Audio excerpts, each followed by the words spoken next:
Bon, c'est un autre dossier qui nous passionne tout autant et qui n'a pas fini de livrer sa vérité. Il y a une garde à vue en cours, c'est un homme de 78 ans et une tentative d'incendie sur la maison des grands-parents d'Émile au Haut-Vernay, à l'endroit même où le petit garçon avait disparu il y a presque 3 ans. Alors pour en parler, j'accueille mes invités qui sont en train de s'installer. C'est ce qui fait le charme de cette émission. Valentin Doyen, journaliste, c'est vous qui avez couvert avec Boris Karlamos l'affaire pour BFM TV. Vous êtes l'auteur d'Émile. Le voici, votre livre, Les zones grises de l'antenne. Philippe Zdanevich, journaliste, gendarme, analyste colcaise de l'association Indicea. Boris Karlamov, vous êtes journaliste PJ de BFM TV, c'est vous qui suivez ce dossier pour BFM TV. Et on va commencer, Boris, par ce qui se passe en ce moment. Cette garde à vue dont je parlais tout à l'heure, qui est prolongée, les dernières infos, qu'est-ce que vous pouvez nous dire ? Oui, il y a donc cet homme âgé de 78 ans qui a été interpellé hier matin à 6h dans un hôtel du Vernet, puisqu'il est suspecté d'être l'auteur de plusieurs départs de feu autour de la maison secondaire du couple Vedovini, les grands-parents d'Émile, qui se situe dans ce hameau, là même où le petit garçon a disparu il y a bientôt 3 ans. Il y avait une forte odeur d'essence sur place quand les sapeurs-pompiers sont arrivés. En réalité, c'est un jeune habitant du hameau qui a donné l'alerte et les enquêteurs se sont aperçus que cet homme, qui est toujours en garde à vue, il avait réservé la veille une chambre d'hôtel et qu'il s'était renseigné donc sur cette résidence secondaire. Selon les informations de BFM TV, il a pu échanger avec de nombreux habitants, se faisant passer pour un journaliste néerlandais qui réalisait un reportage sur la baisse du tourisme depuis le début de l'affaire Émile. Il est inconnu des services de police et de justice. Il est toujours en garde à vue et sa garde à vue, c'est une information BFM TV, elle a été prolongée de 24 heures supplémentaires, des auditions qui sont en cours et d'autres investigations, puisque l'on a appris ce matin que les gendarmes allaient désormais s'intéresser à la téléphonie de cette personne pour voir s'il y a des bornages dans les mois sur la période où le petit garçon a disparu. Donc plusieurs questions qui vont être posées à cet homme pour tenter de comprendre tout d'abord ses motivations. Est-ce qu'il y a une vengeance personnelle ou s'il y a un lien ou non dans la disparition et la mort du petit Émile. Boris, quel intérêt de se faire passer pour un journaliste si cet homme de 78 ans veut incendier la maison, il va incendier la maison. Pourquoi est-ce qu'il se montre avant dans tout le village en faisant croire qu'il est journaliste? Mais ça, c'est la question que cherche à comprendre, c'est les réponses que cherchent à avoir les enquêteurs aujourd'hui. Pourquoi est-ce que ce monsieur a fait un véritable stratagème, puisqu'on peut parler d'un stratagème? Il est totalement extérieur à cette région du Haut-Vernay, puisqu'il est domicilié à Marseille. Son domicile, par ailleurs, son domicile marseillais, hier, a été perquisitionné par les gendarmes en fin de journée. Il y avait donc une sorte de préméditation, puisqu'il avait réservé cette chambre. Il a fait toutes les démarches, entre guillemets, pour avoir un maximum de renseignements sur cette maison, et puis il s'est rendu sur place. Du moins, c'est ce que soupçonnent les enquêteurs pour tenter d'y mettre le feu. On ignore ses motivations à l'heure où l'on se parle. Alors, on va joindre l'avocate Maître Colombani, Isabelle Colombani, l'avocate du grand-père d'Émile. Bonjour Maître, merci d'être avec nous. Vous êtes monté hier avec votre client et sa femme au Haut-Vernay constater les dégâts. Une question simple, quel est l'état d'esprit du grand-père d'Émile et de la grand-mère d'Émile ? Oui, bonjour Madame Ravenaz. Écoutez, vous comprendrez bien aisément que après le moment de stupeur, quand vous êtes révenu en pleine nuit par les gendarmes, vous indiquant que votre résidence secondaire est en train de brûler, il y a l'inquiétude, la peur, une forme d'angoisse, parce que ils se demandent si ils sont en sécurité chez eux. Alors, ils ont certes fait équiper leur domicile personnel d'un système de surveillance, mais cet incendie dans la résidence secondaire ravive bien de mauvais souvenirs et bien de douleurs. Mais qui peut leur en vouloir, pardon de cette question si ouverte, mais qui peut leur en vouloir aux grands-parents d'Émile ? J'oserais vous répondre la France entière, ou la moitié de la France. Tous ceux qui, depuis la sortie des gardes à vue d'Anne et Philippe Vedovini, pensent que le coupable est encore au sein de la famille. Tous ceux qui, derrière l'anonymat des réseaux sociaux ou de lettres anonymes, n'hésitent pas à les menacer de mort, n'hésitent pas à échafauder des hypothèses plus farfelues les unes que les autres pour les accuser. Tous ces gens-là, c'est des gens qui peuvent leur en vouloir. Alors que, vous le savez aussi bien que moi, l'enquête a vraiment passé au peigne fin toute leur vie, leur emploi du temps, leurs habitations. Eh bien, malgré tout, le soupçon peut pousser des gens à des actes qui sont irréfléchis. Enfin, irréfléchis, je vais peser mes mots, parce que là, dans le cas d'espèce, la personne avait quand même bien prémédité son acte. Alors vous restez avec nous, Maître Colombani. Boris Karlamov, vous avez une réaction des grands-parents d'Émile qui nous est parvenue par BFM TV. Oui, absolument. On sait que leur parole est rare, mais Anne et Philippe Vedovini ont tenu à adresser à BFM TV un message après cette tentative d'incendie. Aujourd'hui, disent-ils, nos enfants et nous-mêmes sommes en danger car après les gardes à vue, nous avons été broyés et jetés en pâture dans les médias et il restera toujours des personnes soucieuses de nous faire du mal. C'est ce que dit effectivement les grands-parents d'Émile. Et Maître Colombani, vous restez avec nous. Valentin Doyen, quel statut ont-ils ces grands-parents aux yeux des enquêteurs et des magistrats? C'est la bonne question et c'est la question qu'ils se posent et je pense que c'est la question que se pose Maître Colombani et son confrère Maître Pinelli qui défend les intérêts d'Anne Vedovini. C'est-à-dire qu'ils n'arrivent pas à savoir. Ils n'arrivent pas à savoir, même auprès des magistrats ou des enquêteurs, s'ils sont victimes dans cette affaire ou s'ils sont toujours suspects. Et d'ailleurs, je pense qu'on arrive au bout de quelque chose. Maître Colombani l'a dit, elle peut peut-être pas rentrer dans l'ensemble des détails, mais il y a eu des objets qui ont été saisis en décembre dernier dans les résidences des grands-parents, que ce soit à la Bouilladis ou que ce soit au Vernet. Tout a été rendu. Rien n'a été placé sous scellé. Et donc, l'affaire a bientôt 3 ans. 8 juillet 2026, ça fera 3 ans jour pour jour que cet enfant a mystérieusement disparu. Et les grands-parents ne savent toujours pas. Il va bien falloir qu'ils puissent avancer, se construire en étant pleinement partie civile ou toujours suspectés. Et c'est peut-être cette ambivalence qui aujourd'hui les met dans une difficulté et met également dans l'incertitude les millions de personnes qui s'intéressent à ce dossier. Mais pardon, j'entendais Maître Colombani, bonjour Maître, qui nous parlait tout à l'heure, nous disait les grands-parents qui disent la phrase qu'a lu Boris, qui ont été jetés en pâture par les médias. On a notre part de responsabilité, absolument, bien sûr, mais c'est vrai que quand même les enquêteurs, Maître, reviennent toujours vers cette même piste de la famille. On est revenu pour les vélos, on est revenu pour le bac à fleurs devant la chapelle, et on a l'impression quand même que les enquêteurs tournent toujours autour du grand-père, de la grand-mère. C'est pas seulement les médias qui font du grand-père et de la grand-mère les suspects. Alors, Monsieur Rizet, déjà vous utilisez le mot on, c'est tout le monde, des personnes. Alors peut-être que certains journalistes pensent qu'on tourne toujours autour de la famille. Je vais corriger ce que vous êtes en train de dire. En ce qui concerne la jardinière devant l'église, je vois pas en quoi ça pouvait concerner la famille. Ça a été vite écarté et en plus, cette jardinière ne nous appartenait pas. La famille aime bien cette église, c'est laquelle s'est recueillie, souvent. Comme dans toutes les églises et chapelles du village et d'ailleurs, Monsieur Rizet, je crois que quand on se recueille dans des églises là où on vit ou là où on séjourne. En ce qui concerne les vélos, je sais effectivement que votre chaîne y a passé beaucoup de temps. Je crois que j'avais vu presque 48 heures et je vous le dis très honnêtement, ça m'avait même un peu agacé. Surtout que lorsque les vélos ont été restitués, on a donné l'information, Maître Colombani. On a donné l'information. Tout à fait, je l'ai vu, mais le grand public, lui, ne comprend pas. Ce qu'il faut dire, c'est que si on avait trouvé quelque chose de suspect sur les vélos, on n'aurait pas pu les restituer parce que les vélos auraient été placés sous scellé judiciaire dans le cadre d'un éventuel procès. Ce qu'il faut dire aussi, Monsieur Rizet, et vous le savez parce que je vous suis depuis des années sur les écrans et vous connaissez trop bien la matière pour passer à côté de cela. Vous savez que les domiciles des grands-parents ont été fouillés, ont été perquisitionnés.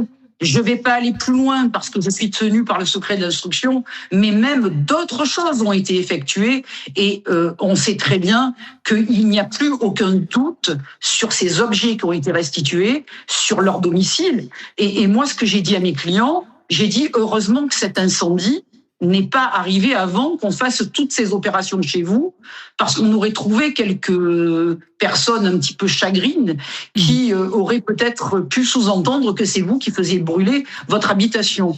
Dieu merci, ça a été fait bien après. Toutes les opérations avaient été effectuées par les enquêteurs et il n'y avait absolument plus rien à exploiter au domicile des grands-parents. Alors avançons ensemble. Il y a des puces de volaille, il y a des excréments de chauve-souris qui ont été découverts sur les ossements et sur les vêtements du petit Émile. Qu'est-ce qu'on peut en déduire, Valentin Doyen? Il y avait aussi une histoire de ficelle. Est-ce que vous pouvez nous rééclairer sur ce qui avait été retrouvé? Ça, c'est ce qui a été retrouvé il y a plusieurs mois de cela. Mais on ne l'apprend qu'aujourd'hui. Mais on ne l'apprend qu'aujourd'hui. Ça veut donc dire que les enquêteurs ont ces éléments, puces de volaille, fientes de chauve-souris, traces de ficelle agricole, microfibres qui ont été décelées lors des analyses des restes de ce garçon. Donc, les enquêteurs, fort heureusement, ont 6 mois, voire 8 mois d'avance sur nous. Ce que je peux vous dire, c'est qu'il y a des investigations qui ont été menées rapidement suite à l'obtention de ces informations. Et pour l'instant, ça ne permet pas de faire manifester la vérité. Alors, qu'est-ce qu'on peut en déduire? Je pense finalement pas grand-chose. Est-ce que, parce qu'on trouve de la ficelle agricole, c'est un agriculteur? Non. Beaucoup de personnes au Vernet utilisent cette ficelle sans être agriculteurs. Est-ce que, parce qu'on trouve une fiente de chauve-souris, on a forcément un nid de chauve-souris dans son grenier, dans sa grange ou dans son écurie? Non, parce que c'est encore un endroit fort heureusement préservé pour la faune, la biodiversité, et il y a des chauves-souris qui se baladent, qui volent au Vernet comme au Vernet. En revanche, ce qui est certain, c'est que ça oriente de nouveau les enquêteurs vers cette possibilité que la dépouille d'Émile a été caché quelque part dans un endroit abrité. Mais ça, le procureur Blachon, il y a plus d'1 an de cela, à l'issue des gardes à vue, ne l'avait pas caché. Donc, finalement, est-ce que ça peut nous orienter vraiment vers quelque chose? Je ne sais pas. Ce qui est certain, c'est que ça oriente très certainement les parties civiles sur il existe d'autres possibilités que la famille. Il serait peut-être temps d'y mettre autant d'implications que ce qui a été mis sur la famille. Dans les autres pistes, Maître Colombani, est-ce qu'il reste des lieux qui n'ont pas été explorés selon vous, et lesquels? Puisque je rappelle, vous avez déposé des demandes d'actes auprès des magistrats pour essayer de faire avancer le dossier et d'expliquer qu'il y avait peut-être des pistes qui n'avaient pas été suffisamment fouillées. Alors oui, je peux vous dire oui, il reste des lieux qui n'ont pas été explorés.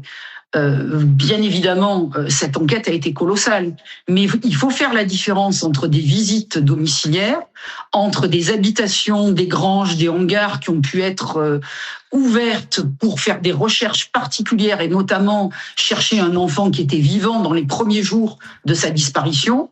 Et ensuite, les actes que nous avons demandés, et permettez-moi bien évidemment de réserver aux magistrats instructeurs les lieux, je ne peux pas vous les donner à l'antenne, mais nous avons ciblé avec Maître Pinelli un certain nombre de bâtiments qui n'ont pas fait l'objet de perquisitions, qui n'ont pas fait l'objet de prélèvements et qui présentent un intérêt au regard des conclusions d'expertise dont vous venez de faire état.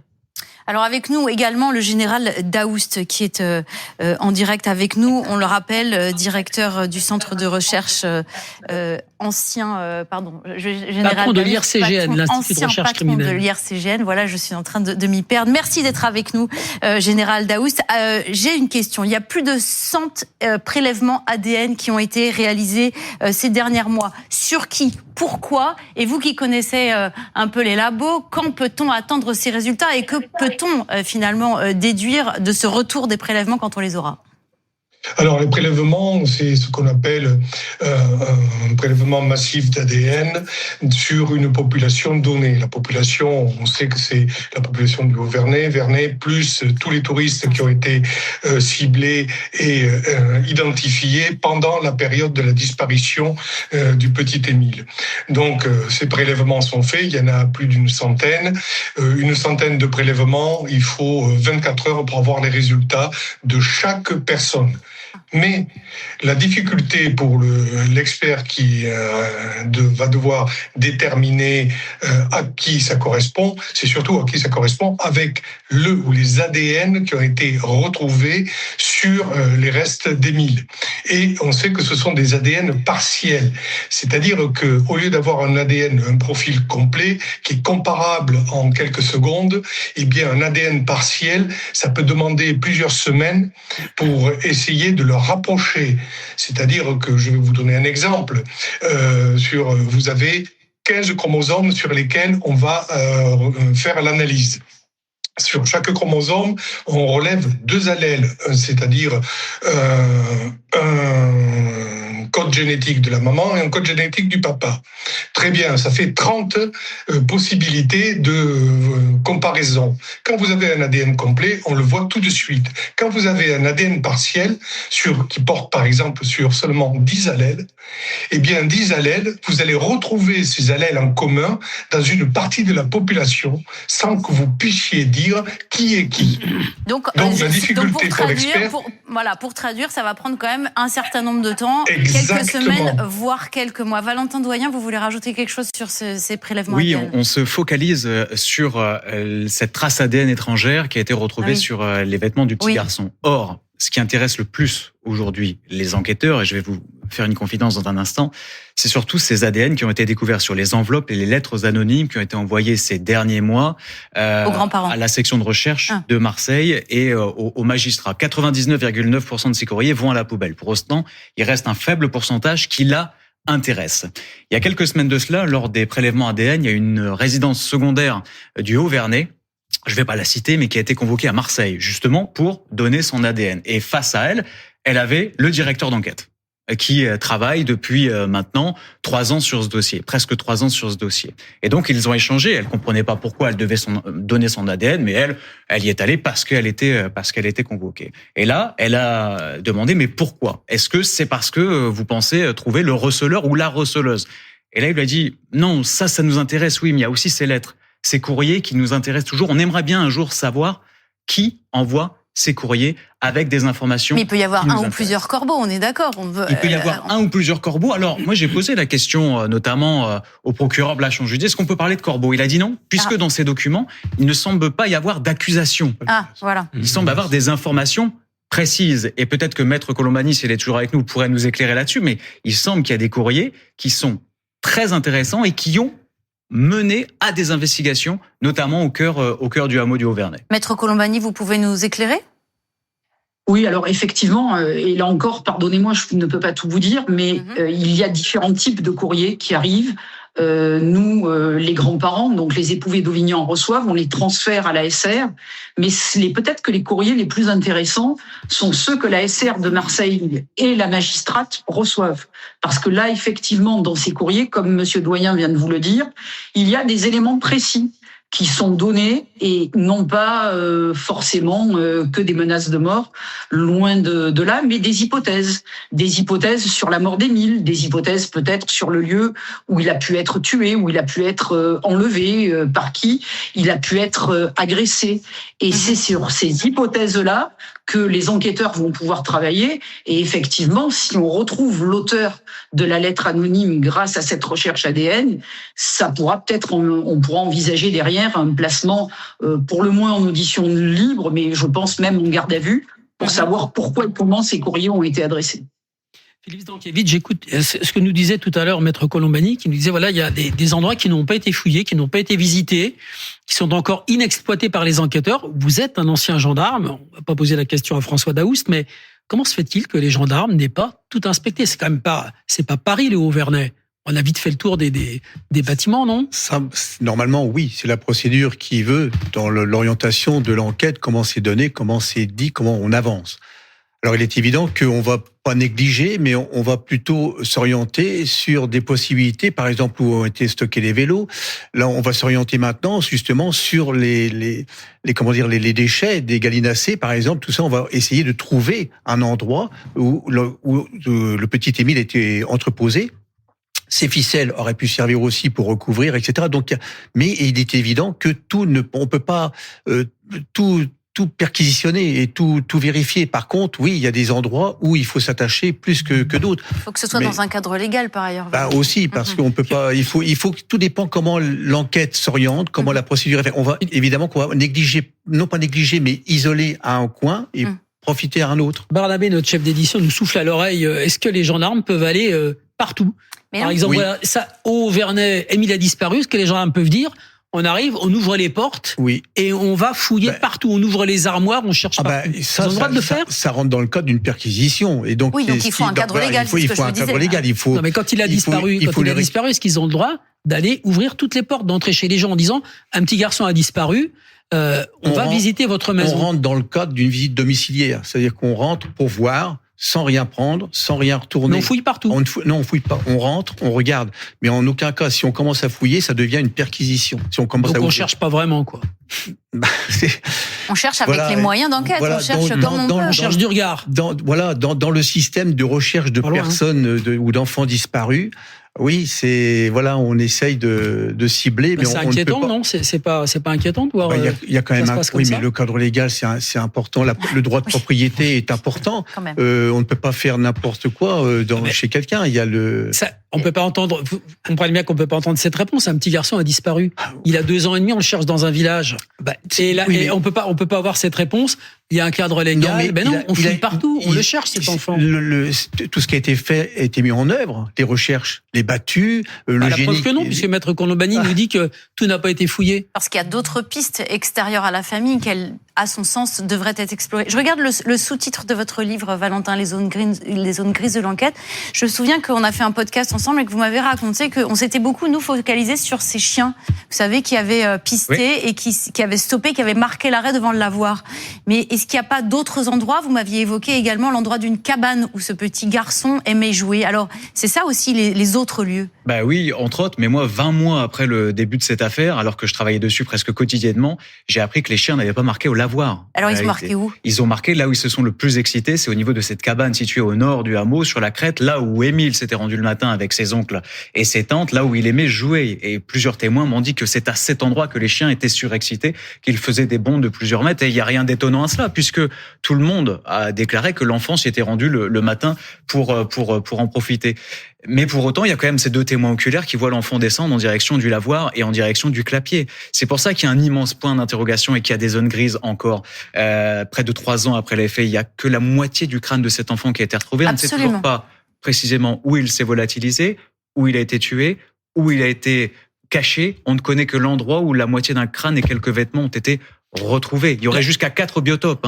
C'est ce que je dis dans le livre, jusqu'à 4 biotopes avancés par les médecins et la seule chose dont on est sûr, c'est qu'il y a une intervention humaine, que le corps du petit Émile n'a pas séjourné pendant tous ces mois à l'endroit où on l'a retrouvé, que quelqu'un donc l'a pris là où il avait été entreposé, pour transporter son corps à l'endroit où on l'a retrouvé.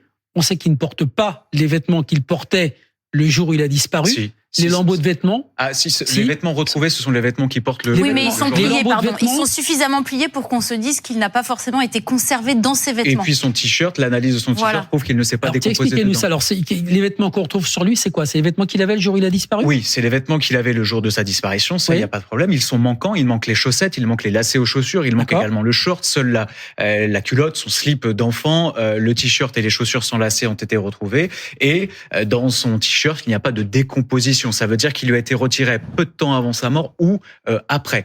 Autre information que je donne dans le livre. Et qu'on lui a remis, qu'on l'a remis sur lui ensuite. Non, on lui a pas forcément remis. Pourquoi il n'y a pas de trace de décomposition ? Il ne sait pas de décomposer dedans. Donc, il a été retiré. Lorsque Émile s'est décomposé, il n'avait plus son t-shirt sur lui. Voilà. Il n'y a pas ces traces. Et puis, l'ADN des proches n'a pas été retrouvé non plus sur ce t-shirt, ce qui est très surprenant. J'ai pu échanger avec Anne Vedovini, la grand-mère, à ce sujet.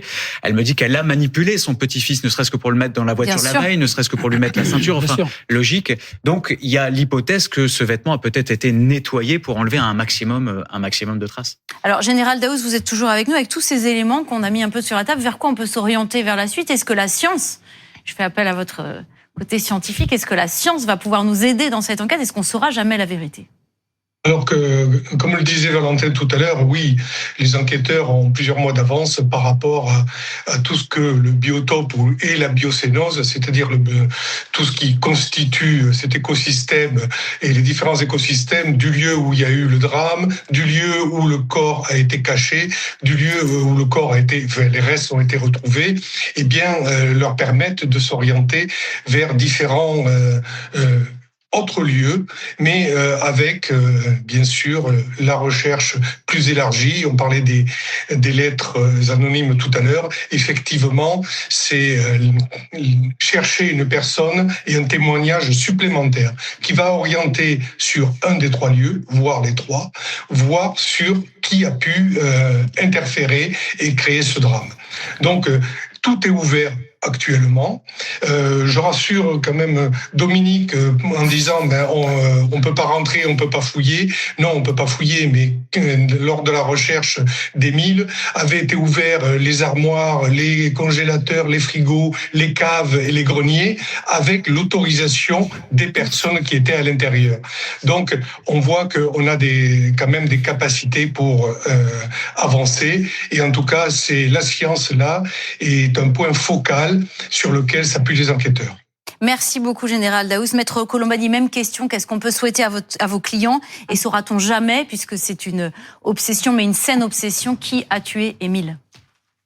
Bien, ce qu'on peut leur souhaiter, c'est effectivement que les enquêteurs arrivent à trouver la vérité, parce que ils ont besoin tous de cette réponse, et en premier les parents d'Émile, en second bien évidemment les grands-parents. Et comme vous l'avez dit en début d'émission, il y aura toujours, tant qu'on n'aura pas cette réponse définitive, des gens plus ou moins mal intentionnés qui vont émettre des doutes, des théories vraiment qui sortent de n'importe où.